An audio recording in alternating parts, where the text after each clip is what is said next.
Alexander Agostino is a Baltimore-based interdisciplinary artist and independent researcher whose work reclaims and reimagines queer histories through performance, installation, and visual art. Since earning a BFA from the Maryland Institute of College of Art in 2009, D'Agostino has explored the intersections of ritual, myth, and memory, using archival materials to create transformative spaces that honor and liberate queer ancestors. You can read his whole bio on our website, but Creative Mornings Baltimore, please welcome Alexander to the stage.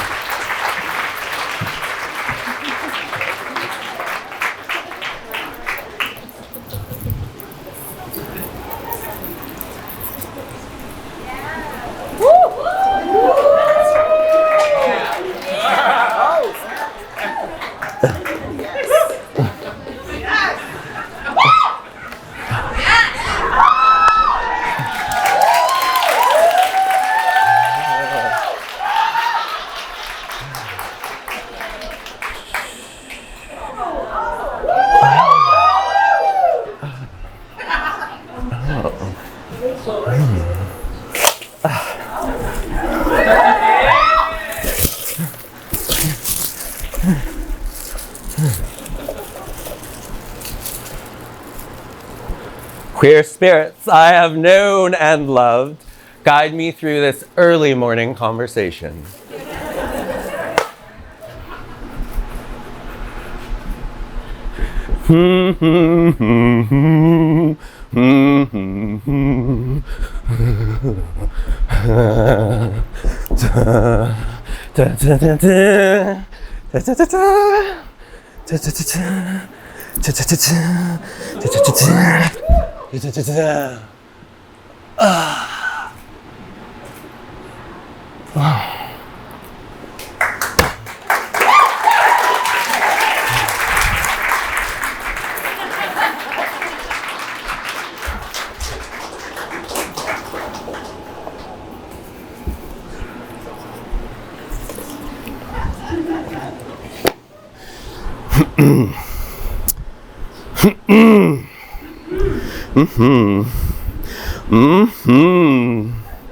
Ooh.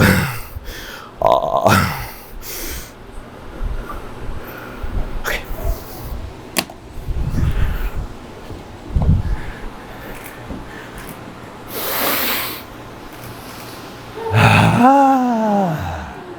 Now.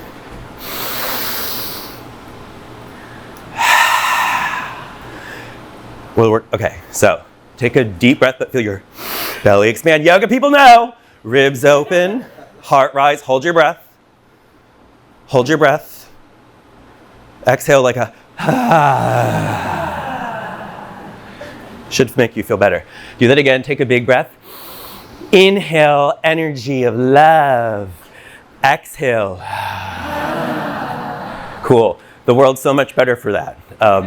So now like to make it, no it's not, but a little bit better, like big more of like a take a breath in than just like a growl, so.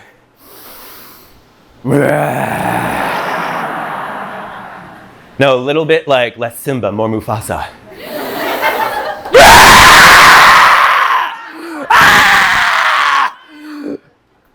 So now it's your turn, so take a breath in. Don't cheap out on this shit, you're here.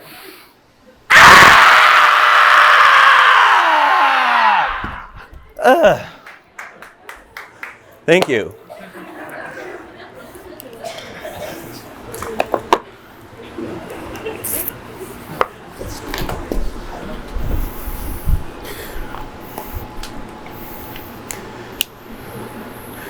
For all the queer people who aren't here today, even if the candleball's out, we'll just say it's your ghost. Haunt us, bless us, do your thing. Okay. And then, boom. Boom. Blood magic, but not really.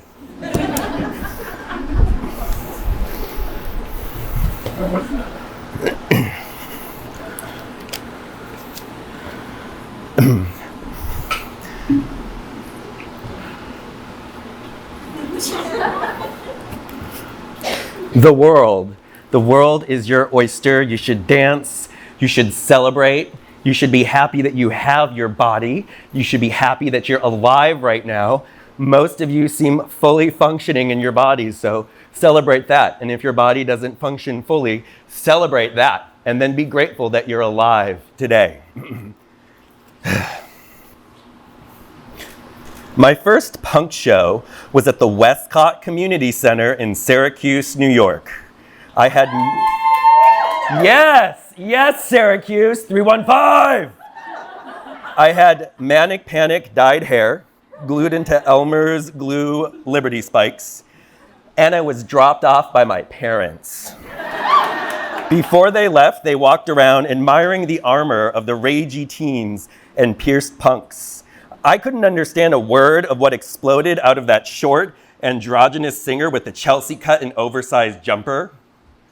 But I didn't need to. I was captivated. That person was channeling something loud and beautiful. It was terrifying, and I wanted more. I love being scared. I really do. I always have. Witches' spells, demonic possession, horror. These things have felt cathartic to me forever. That's what I felt from that tiny punk on stage. A conjuring, a combustion, a spell with feedback and fury. I learned to dance at punk shows. Circle pits were balletic, and then,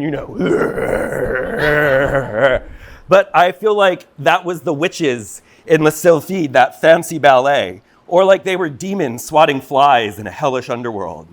Even moshing had etiquette. Hardcore shows felt like rituals. Black shirts, tight jeans, boots, guttural screams, and a tidal weight of bodies. It was hot. Angry boys being lovingly possessed. I wanted to join that possession. But still, it wasn't queer enough. Even pressed up against a sweaty wall of men, my faggoty rage wasn't fully at home. I remember skanking at ska shows, yes, and watching a nerdy heterosexual, no hate, but it's our month, so, heterosexual couple stop mid-skank to make out and feeling like, ugh. In early 2000s, I wanted to see two boys kissing, which is why I love that, live journal, two boys kissing. I didn't want to see these It's a real thing. It's a real thing. And honestly, for me, queer punk, it had to be a little less jolly and a lot more feral. So I learned, etiquette in the pit. I got kicked in the head once. And someone brought me ice and water at a straight edge venue, Syracuse, Earth Crisis.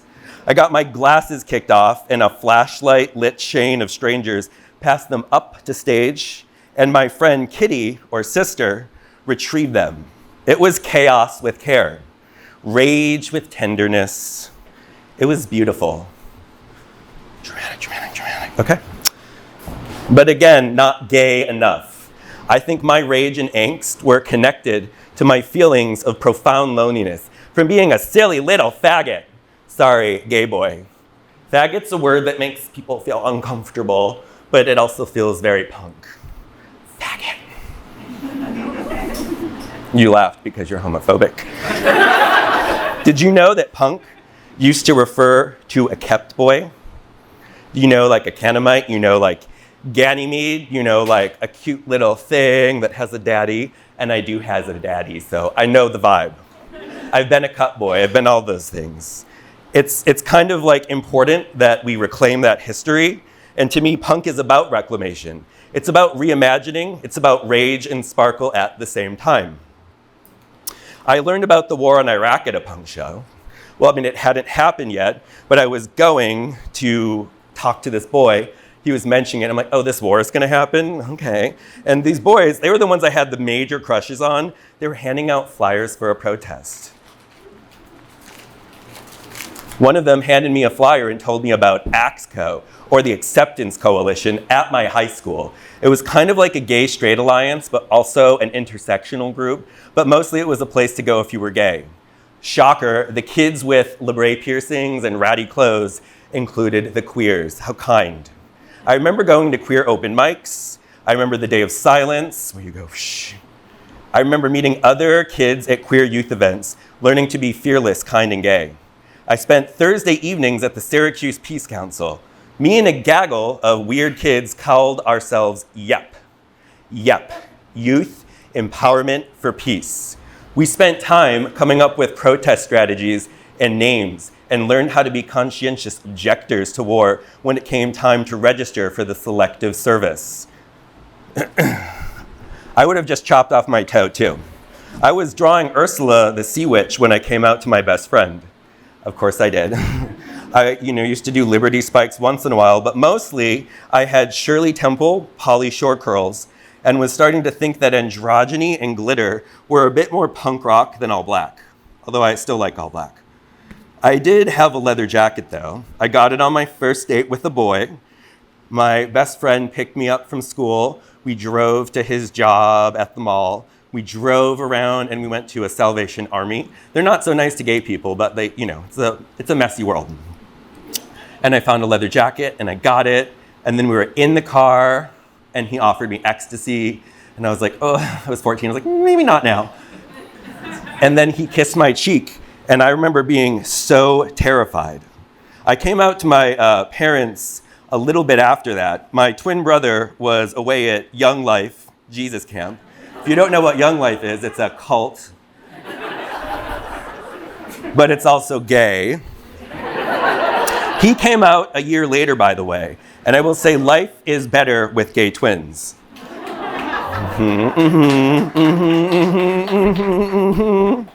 High school was a blur. Then came Micah, an expensive, soul-revealing, debt-inducing paradise. So, I take tips in private sessions. The copycat was my utopia. This was like early Dan Deacon in ponytail and toy keyboards and Halloween lights, and everything was art. It was queer, it was feral, it was tender, it was like an anarchist playground. And when I lived there later, I truly felt at home. Kind of like less involved in punk shows, but still a part of that stormy and strange rage. The protests in Baltimore throughout the years have given me new forms of congregation. The urge to scream and hex the world, really, it's never left me. It's important to note that punks hated Margaret Thatcher, Ronald Reagan, both Bushes, and Trump as much as they hated any other systemic force of evil and corruption. Pink pussy hats, Bernie bros, and cucks for Kamala are still a bit messy, but aren't we all? It's true. It's human. In Baltimore, in the 80s, a group of gay men would go to Rope Walk in Fed Hill. Rope Walk? Yeah, to protest the Reagan administration's complete ignoring of AIDS. Also, where's the term welfare queen come from? Also, where the fuck does credit come from? Reagan sucks. Sorry. But there's a bust of Reagan at the Rope Walk. So these homos would go and do this fuck Reagan. And it's interesting because it seems like a lot of people have forgotten about that history, or it just wasn't shown to them. Forgetting is lame, and remembering is punk as fuck. I know. I remember being a content specialist at an intro to LGBTQ studies class at Towson University right before the pandemic, and being shocked that the kids had no clue about the AIDS plague, that it was a thing, but they didn't know. ACT UP is definitely punk. I mean, right now, while certain children are dying of AIDS in Africa because rapists and billionaires cut funding, in America, you can live an incredibly full, undetectable, untransmittable life thanks to science and medicine. Healthcare still kind of sucks, and I'm not a fan of shooting people in the head. But I know healthcare. I know healthcare, but I did win my man a Luigi puppet at Pride. Healthcare should be accessible to everyone, and Medicaid is life-saving. Medicaid feels punk. Yes, you can clap for that. The unemployment check during COVID felt punk. It was the best funding I've ever received as an artist. Chase Brexton feels kind of punk, sort of, yes. So do STD, STI clinics, helping people. That feels really, really punk. Pride is a riot, as a rebellion, like tomorrow, the 55-year anniversary of Stonewall. That feels punk. But I don't necessarily think a marketing plan or Target or not Target is very punk. Stonewall Uprising, year 55, we live, we breathe, we thrive. It's a thing. It's early. My usual wake-up time is like 10 unless I'm teaching yoga. I don't have kids. I've tried. It doesn't happen.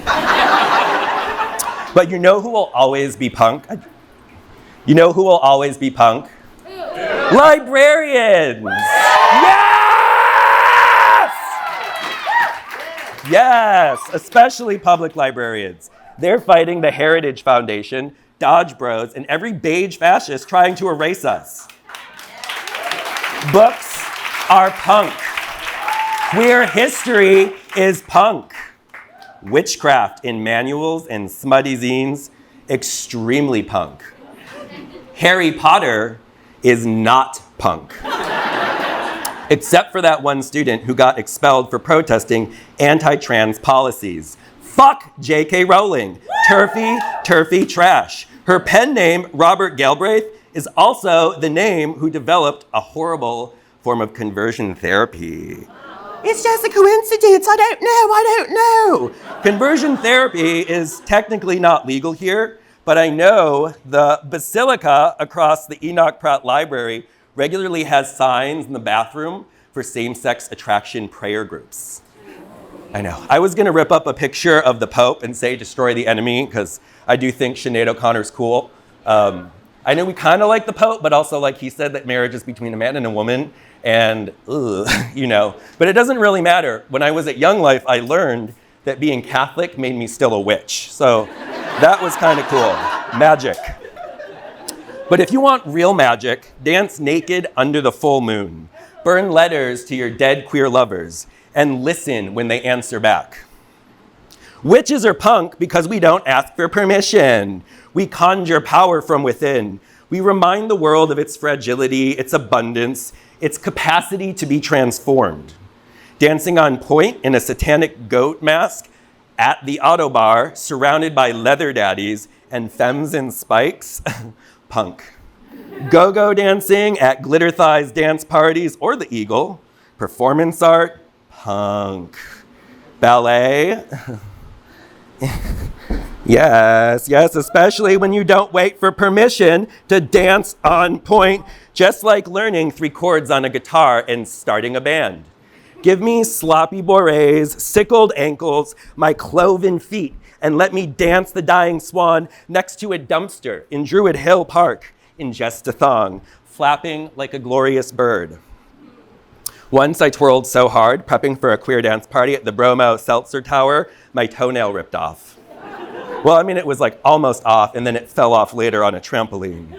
I know. And that tower thing, my friend Amy Reed and I brought this disco ball. She had the disco ball from the Hippo. And so we did a big spell with that. Ooh, mics are so odd for me. It's like a sparkle brain thing. It doesn't feel correct. But yes, the Hippo, that kind of felt punk. And I remember after that performance with the queer dance party, I got COVID. It was the night of the Biden-Trump debate. No one else got COVID, but I did. It sort of felt like a love letter to this messy, grungy, exquisite art community I call home. The last time I performed here at the Ottobar was last year, shortly after the assassination attempt that seemed to win a rapist a presidency. You know, WWE kind of shit. It's true. But punks, queers, and perverts were definitely united in that moment. In the changing room upstairs, I love that they have lights and mirrors like the backstage of a strip club. I love strip clubs. Night shift, when I used to dance there, that was church. Really, it truly was. I also teach yoga. I feel like stripping and yoga are the same service. You know, at the night shift, it really was strippers of every body and gender mixing with drag legends. That was my witch's black mass. Every time I dance on point, I cast a spell. Being a witch means being connected to fear, to grotesquerie, to the abject and other. Witch is a word that sometimes I cringe at, but avoiding it feels more timid. The truth is, it's queerness at its rawest. Hedwig and the Angry Inch scratched something in me, I remember. That felt kind of punk. So did the Blood Brothers. So did La Tigre. Fake French was my teen anthem. I used to get called F-slur a lot in the early 2000s. And so flipping my long Pauly Shore hair became a response to the taunts, and that felt like a superpower.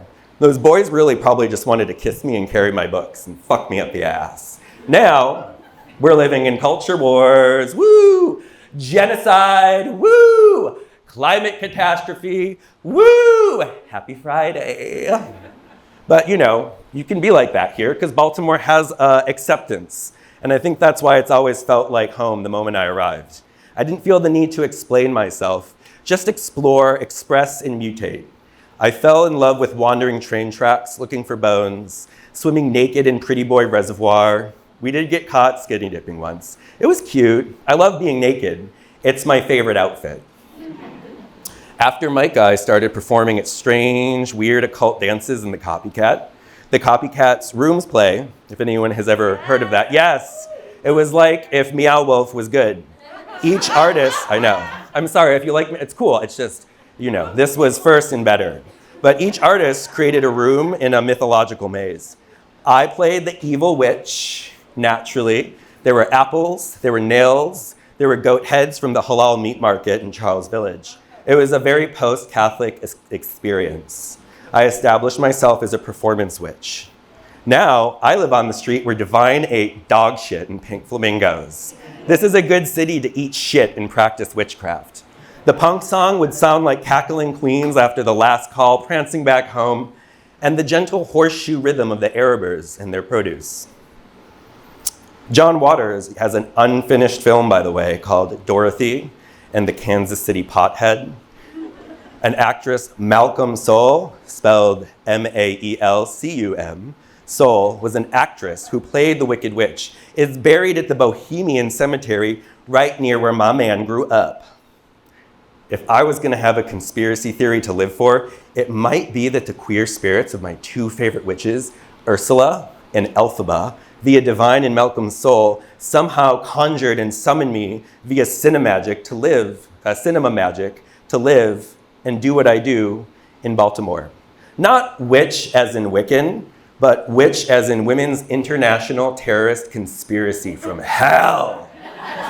To drive my point home, my gender pronouns are he, his, whole, and preferably witch.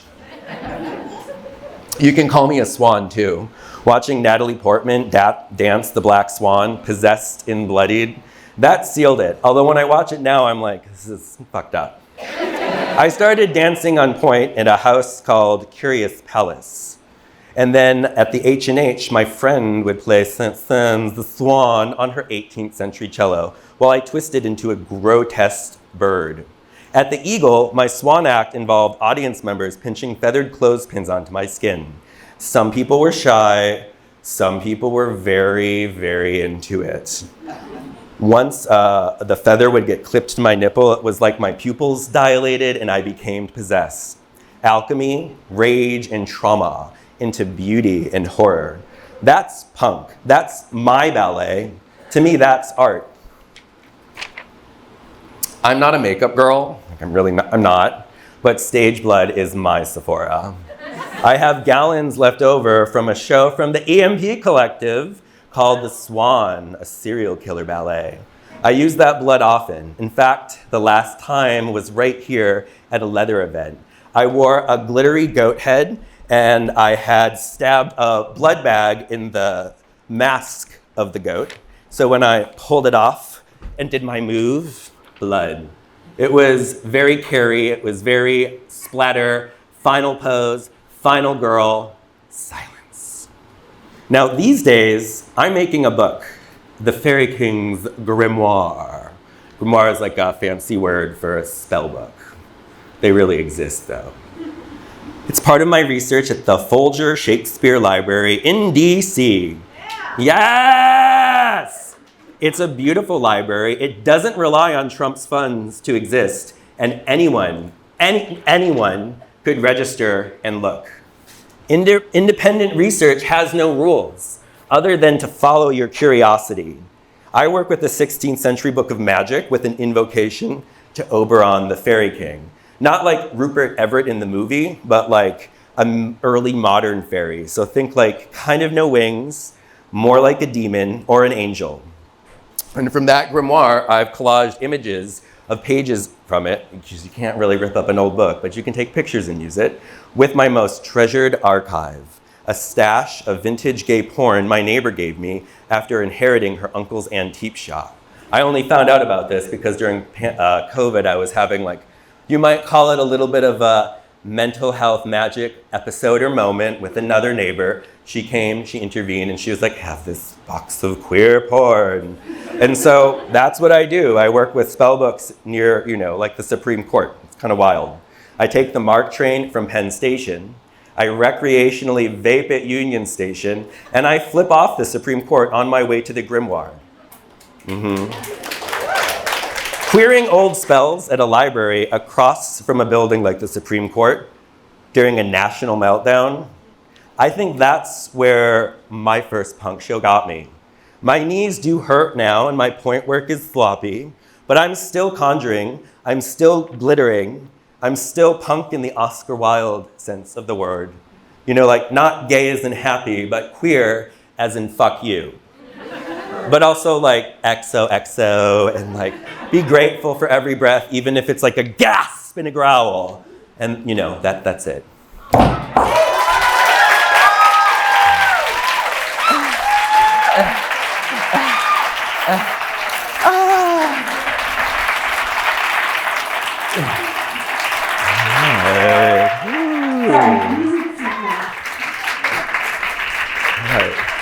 Thank you. I love a good morning hug. So now we're going to go into some Q&A, y'all. I'm going to come down here with this microphone now, and you can raise your hand and tell me you have a question by raising your hand. Okay, I'll start. So this week, I feel like everybody I've been talking to has been feeling a lot of the new moon in Cancer. Wondering if you have any reflections on that. Well, I'm a Gemini. Yeah, and I'm a twin, so it's cool. And I have a lot going on. But I just want to say before I go into the new moon, one of my favorite things about having ADHD and being a Gemini is I didn't know I had ADHD most of my life, because a lot of the witches were like, oh, girl, you're just a Gemini. And that was an affirmation that was piles of books, unfinished applications, a little bit of constant chaos, feeling everything too much. I'll take it.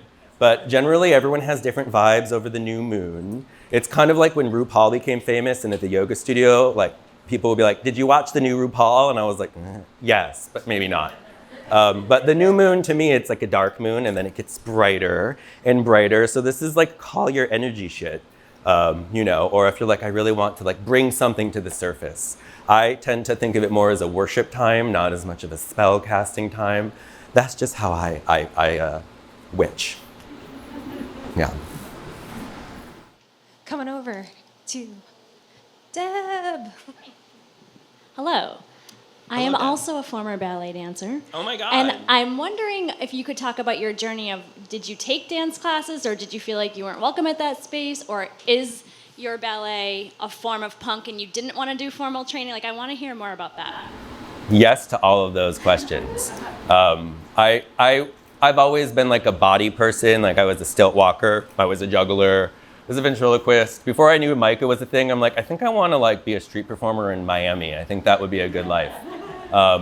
But when I had seen dance at Micah, I was ooh, Pina Bausch, this is interesting. But it really, something about watching the way they made this horror version of the ballet, the Swan, it just hyper focused my brain on needing to do that. And I feel I could always do weird, the homosexual ability to dance and do this kind of stuff. So I feel this sort of made sense. And then I had some friends that were oh, I'll teach you. So I would take free ballet with my friends, and we would build these dances. And then I took dance classes, and the students, some of them were mean. I kind of liked that. I remember thinking wow, we all just got a pirouette, and the dancer was I sucked so much. And that was weird for me. But I did they had community classes at Towson, and the teachers would help me with some point stuff. And then YouTube is great, and Medicaid is great for the arthritis that's the result of point, but yes. And also like I didn't see ballet when I was watching, like when I saw the Nutcracker as a child, I wasn't thinking like I want to do that. I didn't know what I was thinking, but I was really fixated on like the crotch and the butt, because if you're like, I'm like definitely like an ass freak. And like if you watch ballet, I was like, oh my God, what's that Prince the Nutcracker's nuts doing? So that's, that's another ballet route. So, and then it goes well with posture to be like that. Yeah. We're coming to the back. Hi, Alex. Oh my God. That was so Hello. Okay, hi. Okay. Who is that? Jess. From Whole Hi, Foods. Jess. Whole Foods Hi. Days. We used to feed you free food at Whole Foods. Yes. Okay, 2 questions. What's your moon sign? You got a Scorpio moon or something? No, I'm a rising Scorpio. Okay, there we go. And then my moon sign is a Virgo. Okay. I mean, I kind of think I know what I'm talking about, but like, I'm So- more into tarot, but yeah. Yes. Obviously, I've like followed you for a while, and I knew you many years ago, and I feel And we used to like spend like 40 hours a week in a strange room Yes. doing like and you marketing would roll for around Whole on the Foods. floor. Yeah. How do you feel like your performance art has shifted as you've like evolved and gained even more confidence? I feel like, because I always feel like you've been very confident. So how has that, like, some of that shifted? Like, are there different themes that are showing up now? Well, I think it just, I was really like happy when I got laid off from Whole Foods, because that severance check was also like an art grant. And then I was like, oh, I'll just teach yoga all the time. And I think like having a practice where I was teaching yoga and doing performances, I just kind of got used to my body in that realm. And I was taking dance classes and then really developing this persona. And then the pandemic really freaked me out, because I was like, usually like, eating like dollar bills and like rubbing my body all over the grungy floor. And then I got like hyper paranoid. So I feel like I've and I have like skeletal bone issues, because, we die. And so your body will be like, ooh, this is not in its 20s anymore. And in a way, I feel like I've gotten more confident, because I'm not trying to like serve a kind of body vibe as much as just like listening to what my creative instincts tell me to do. So yeah, that probably makes sense with my chart, actually. Yeah. I'm looking around for hands. Oh, over here. A simple one, what does your hat say? And also, if there's anything you want to share about yoga, I love yoga. So yeah, if there's anything as a teacher that you would share with people. Yeah. Well, my hat says work, W-E-R-K, made by one of my, I like to think of them as like my go-go sisters. Alan Rydell has a princess company, so he does like Snow White. If you were at Pride this weekend and you saw Snow White, this is also creates this. Also used to be, I used to go dance with him. And like this year at Pride, I was like, yes, I'll get an overpriced turkey leg, but I really want to like get more sparkles. This person also does custom work. So I grew up upstate New York, not too far from Chittenango, where L. Frank Baum is from. The actual real Munchkins came. I thought the witch was real, because she is. But anyway, my mom is a Wizard of Oz person, and he did her ruby slippers, and they're so cool. So, and as far as yoga goes, I think to me, my like soapbox with yoga is that it's a beautiful ancient practice that's coming from like a South Asian diaspora, and there's a lot of like whitewashing in the industry of yoga. I mean, but I think that like the practice itself, similar to word like ballet or art, is a term that's sort of expanded, and ancient texts talk about this like idea of yoga traveling through the world.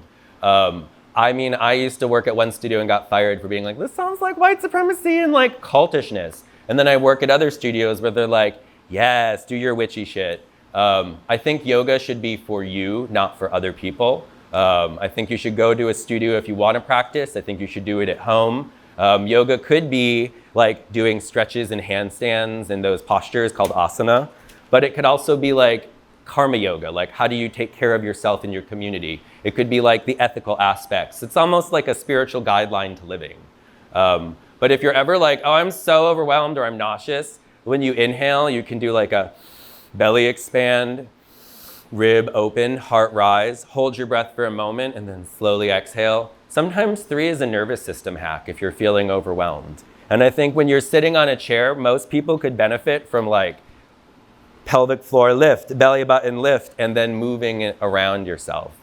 Other than that, like, you know, go to a class. Like it's where like yoga teachers work a lot.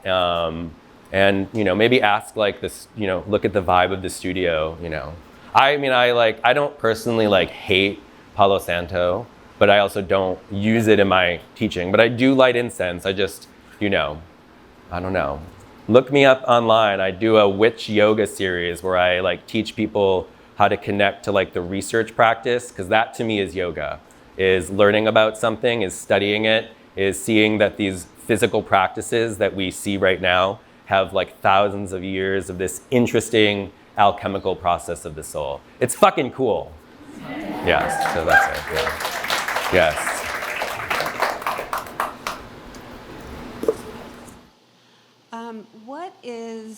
What are some of the best decisions you've made in the last 5 years? And if you want to go punk and share the worst. What are the worst? Oh God, that's so vulnerable. I mean, the best, I feel like, you know what, like 2025, I moved in with my partner like right before the pandemic, and I was like, this was the best decision ever. Like it was great. We got along really, really well. We have like a endlessly weird creative process. We have a black cat. We had 2, but one of them had feline leukemia. So I know I had to put him down on my birthday last year, but he's haunting us from hell. So, you know, but I would say, well, on cats, I mean, I loved my Franklin is still my little angel, and Melvin, who is like chasing mice and here or there, also lovely. I think next time I go to bring cats into my life, I'll just like maybe go through a process where I know maybe that they've had like their shots and that I don't have to consider like, you know, it's a lot. But if you do get a cat and it has feline leukemia, you could message me. There's like tinctures you can give them, just don't neuter them. So not neutering my cats too. I lost a lot of objects. And then I neutered them. And then after that, he died because feline leukemia is weird. So yeah, cats, that's a safe zone. Yeah. Y'all, help me thank Alex. Thank you all. Thank you. Thank you.